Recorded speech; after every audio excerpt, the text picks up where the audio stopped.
Hi guys! For today's video guys, magluluto po tayo ng aking specialty. Ginataang laing na may susong pilipit. Ang aking pong paboritong lutuin. At pinagkaagawan ng mga tao dito sa amin. Wow! May ganon pinag-aagawan. Sana all! At dyan nga guys, handa na natin yung ating mga ricado. Andyan ang luya, bawang, sibuyas. Ginayat ko na po yan na maliliit. Para po saktong-sakto na po sa ating lutuin. Andyan na rin po ang ating tatang gata, malong gata, at ating special na suso. At ang ating laing. Yung laing po natin, di na po natin naibilad. Kasi po, maulan po dito. Kaya hindi na natin naibilad. Mabilisang luto na po ito eh. At nga, yan nga po. Lalo na po tayo ng ating mga ricado.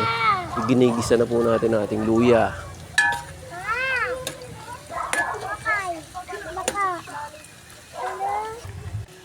At iusunod na po natin ang ating bawang.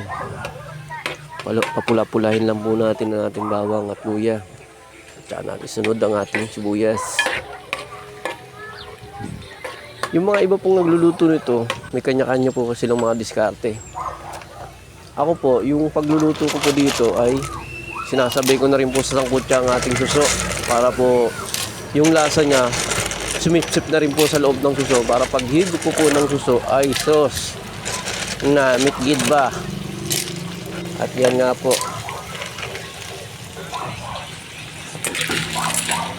Mekos-mekos lang po natin yan.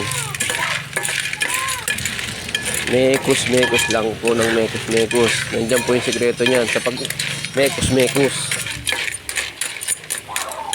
Ayan lang po. Dire-diretso lang po sa pag mekos-mekos. At susunod na po natin yung ating gulay na laing. Ayan. Kakagawa lang muna. Kababalat ko lang po yan. Mabilisan na po talaga.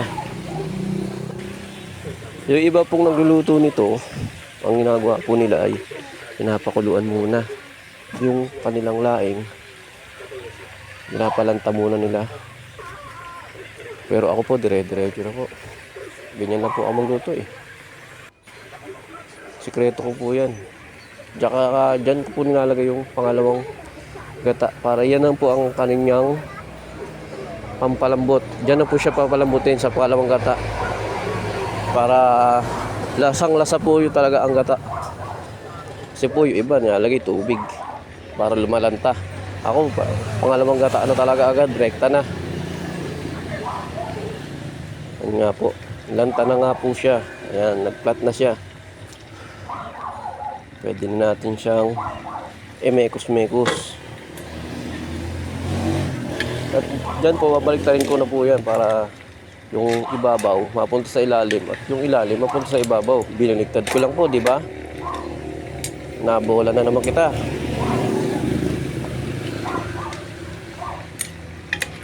Yan nga po. Dahan-dahan lang po tayo sa pagmimekos-mekos. Yan. Naglilitaman na po ang ating suso.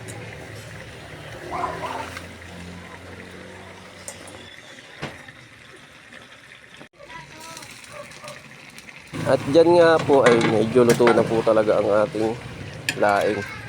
Pwede na po natin lagyan niya ng kakang gata. Yan. Nilalagay na po natin ng aking kakang gata. Salamat po.